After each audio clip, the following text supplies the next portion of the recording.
Oke, kita lanjut untuk buat menampilkan data ya. Jadi pertama kali kita kan kalau misalnya menampilkan data kan kita butuh sebuah activity nih. Contohnya seperti ini. Nah, gimana caranya kita menampilkan data pada activity ini? Nah, caranya adalah kita lihat lagi di bagian manifest ya. Sorry, di bagian activity activity main ya, sorry. Activity main. Kita udah menambahkan recycle view ya, kita udah menambahkan recycle view. Kemudian kita akan menambahkan satu ya, kita bisa lihat di bagian sini teman-teman di bagian list, layout, custom list view. Apa sih gunanya custom list view ya? List view. Kita bisa lihat di project sebelumnya ya. Kita coba buka project sebelumnya. Kita tutup dulu. Nah, list view itu gunanya untuk ini teman-teman. Kita akan buat sebuah apa namanya desain untuk menampung sebuah tampilan data. Nanti datanya itu akan diproses namanya adapter.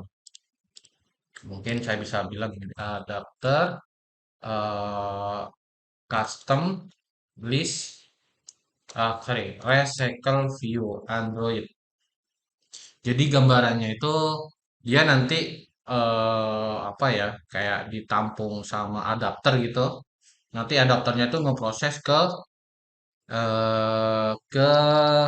tampilannya. Jadi contoh seperti gini ya. Kita punya data seperti ini. Ya, nanti data ini kan akan dalam bentuk API yang akan kita akses. Kemudian itu akan dipanggil oleh API tersebut, oleh retrofit, kemudian diproses oleh adapter, ya, diproses oleh adapter. Setelah diproses oleh adapter, itu akan diproses lagi tuh lebih dalam, ketaruh ke view holder namanya. View holder ini gunanya nanti dia akan ngeproses datanya ke sebuah tampilan seperti ini. Jadi ada tiga tahapan kalau di adapter itu. Mulai kita membuat satu ya menampung datanya ke adapter, kemudian ke view folder untuk ngeproses ya proses datanya, kemudian di terakhir itu akan ditampilkan ke dalam bentuk tampilan seperti ini. Jadi pertama kita bikin kelas ya, bukan bikin activity teman-teman. Kita bikin eh bukan bikin kelas sih namanya, siapa namanya? Ini bikin layout. Di sini kita tulis custom list view. Nah, custom list view ini kita bisa bebas ya, mau diisi dengan apapun. Nah, biar cepat. Nah, ini kan teman-teman biar ada ngoding ya. Kita copy dari atas sampai ke bawah. Kemudian kita paste di sini. Nah, di sini kan nanti kan ada yang merah nih. Nah, kita akan coba tambah lagi ke durable. Jadi, salah satu yang akan kita pakai yang pertama adalah nama lengkap, nomor HP ya. Berarti ini kita harus ada namanya identitas. Kalau tidak ada identitas, berarti nomor HP ini tidak akan bisa memunculkan sebuah data. Hanya tulisan nomor HP saja gitu. Apakah ini akan pengaruh? Kalau misalkan teksnya kita buang, ya nggak pengaruh. Gitu. Dia cuman apa ya? Menandakan saja. Nanti kalau misalkan udah ada data, dia akan berganti dengan data yang kita munculkan. Kembali lagi, ingat, apapun yang komponen yang kita pakai untuk menampilkan data harus diberi identitas. Selanjutnya, komponen apa saja yang kita akan pakai untuk proses klik, klik, klik, itu harus dikasih identitas. Ya, kalian bisa baca lagi identitasnya bagaimana ya. Di sini ada yang merah ya, di sini ada yang merah. Berarti kita akan menambahkan button detail ya, di mana button detail itu nanti munculnya kayak gini nih ya, warna hijau ya, warna hijau. Berarti kita klik kanan, new durable, kemudian kita paste ya, udah oke. Kita coba lagi kembali ke bagian drawable, kita cari yang button detail. Nah, kita copy aja ini. Kita paste ya warna hijau ya. Kalau kita lihat apakah warna hijau? Nah, dia akan kembali lagi ke warna hijau. Selanjutnya kita akan bikin kelas adapter. Jadi kalau kita udah bikin layoutnya ya, ini kan terpisah nih layoutnya. Jadi pertama teman-teman eh, satu ya, kita akan bikin kelas di sini namanya adapter list, yang dimana nanti akan digunakan sebagai nampung ya, nampung data dari API ya, dari retrofit, akses API, nanti diproses sama retrofitnya ke adapter. Caranya gimana? Ya kita bikin kelas aja. Cara bikin kelas ini bagaimana? Caranya bikin kelas, klik kanan, new, Kotlin class, kita paste namanya adapter list ya, kemudian pilih filenya class. Ya, selanjutnya ini di copy aja ya, di copy shred sampai sampai bawah. Kita paste, ini pasti merah. Jadi kalau merah nanti tinggal di alt enter. Nah, selanjutnya, nah pertama saya akan jelaskan yang merah-merah terlebih dahulu teman-teman ya. Kalau yang merah ini adalah model user. Apa sih bedanya objek user sama model model user? Ya, kata kita lihat di sini, kalau misalkan model dia gunanya nanti untuk kayak apa ya namanya ya? Nampung data kayak seperti ID CRUD-nya, namanya, jenis kelaminnya, kemudian nomor HP. Nah, seperti itu ya. Tapi ini ditampung ke dalam bentuk bentuk array. Jadi itu bisa lebih dari satu. Kemudian alt enter, ini alt enter, ya sudah tidak ada merah. Ini konsepnya sama dengan kayak view binding ya. Kita tinggal panggil saja custom list binding ya, sama dengan hal kayak di sini. Di sini kan custom list, berarti C-nya, L-nya besar. Ya, kalau misalkan di alt enter, ya tinggal import. Kalau misalkan tidak ada, berarti kalian belum menambahkan custom list. Alt enter, seperti ini, ya. Kemudian di dalam bidding view holder, ini gunanya untuk satu ya. Ya, saya enter aja ya. Pertama, dia akan menampilkan data nama yang dari model sini. Model ini yang teman-teman ya. Kalau misalkan ini nama lengkap, berarti seharusnya ini adalah nama lengkap. Berarti di sini juga harusnya adalah nama nama lengkap. Ini diambil dari model model user yang akan kita dapat dari sorry bukan simpan tapi dari tampil data dari data ini nih. Jadi harus sama ya. Kita kembali lagi seperti ini ya. Kemudian biar buttonnya berfungsi, kita tinggal panggil bidding holdernya titik bt edit, bt detail, bt hapus. Kalau kita lihat di sebelah sini di custom list, itu kan kita ada edit, detail dan hapus. Oke ya. Dan nanti di bawah tuh ada on adapter listener. Ya, nanti akan kita panggil ke main activity. Jadi main activity kan kita gunanya untuk menampilkan data. Jadi seperti ini nih. Jadi caranya gimana? Nah, setelah kita buat adapter, kalian tinggal ke main activity. Langkah pertama, ya, langkah pertama ya, sama hal dengan kayak kita lakukan di retrofit simpan tadi, disimpannya. Kita copy lagi nih koneksinya, ditaruh di bagian main, di bawah, ya, merah, alt enter. Kalau misalkan di alt enter tidak ada import, berarti penulisan kemungkinan salah.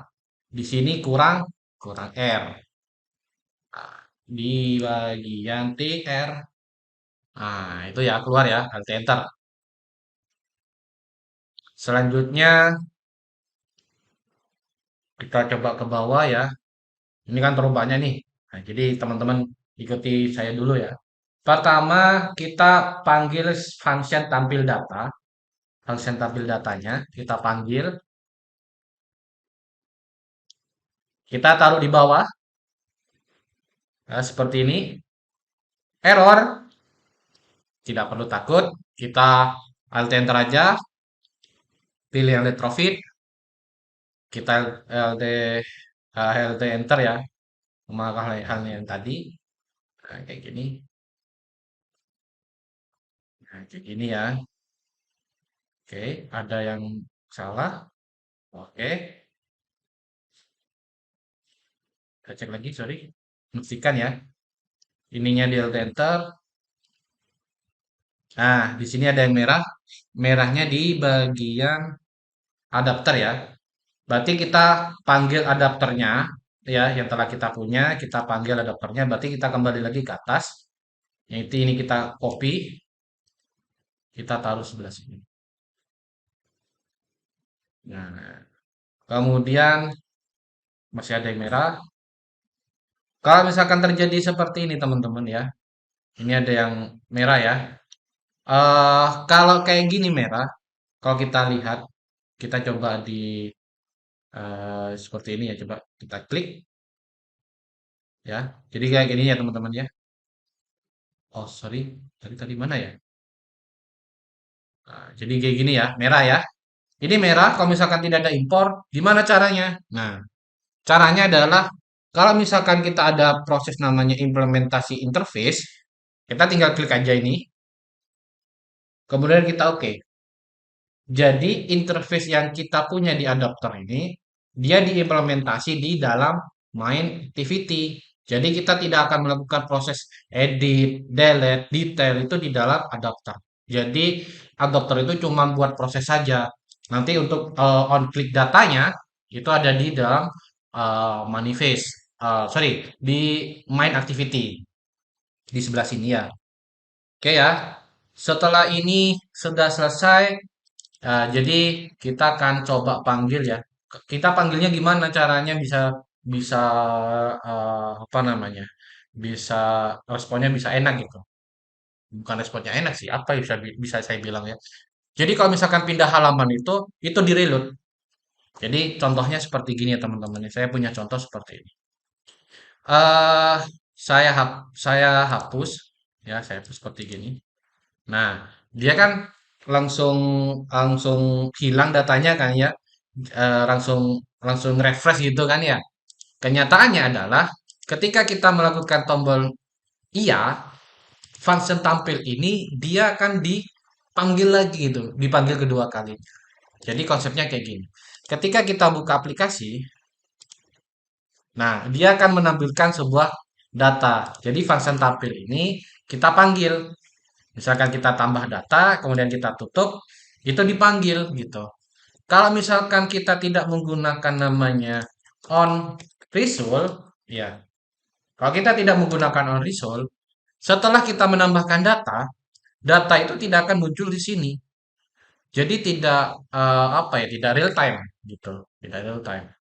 Jadi harus dibantu manual ditutup, aplikasinya dibuka lagi. Nah, jadi kita taruhnya di sebelah on result biar enak.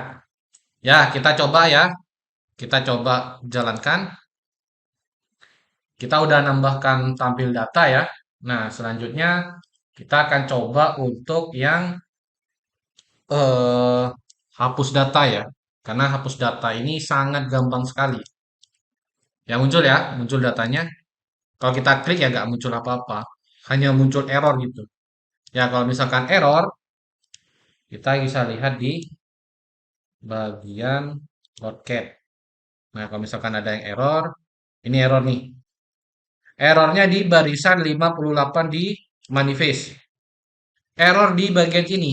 Nah, dia tidak bisa ngoperasi implementasi. Ini to-do ini kayak apa ya? Kayak komentar ya. Tidak bisa dieksekusi karena seharusnya ini kosong. Lebih baik dikosongkan seperti gini. Biar tidak error. Ya, setelah kita coba klik edit, detail hapus, ya, setelah itu dia akan muncul datanya seperti ini. Nah, untuk saat ini, ya coba kita jalankan lagi.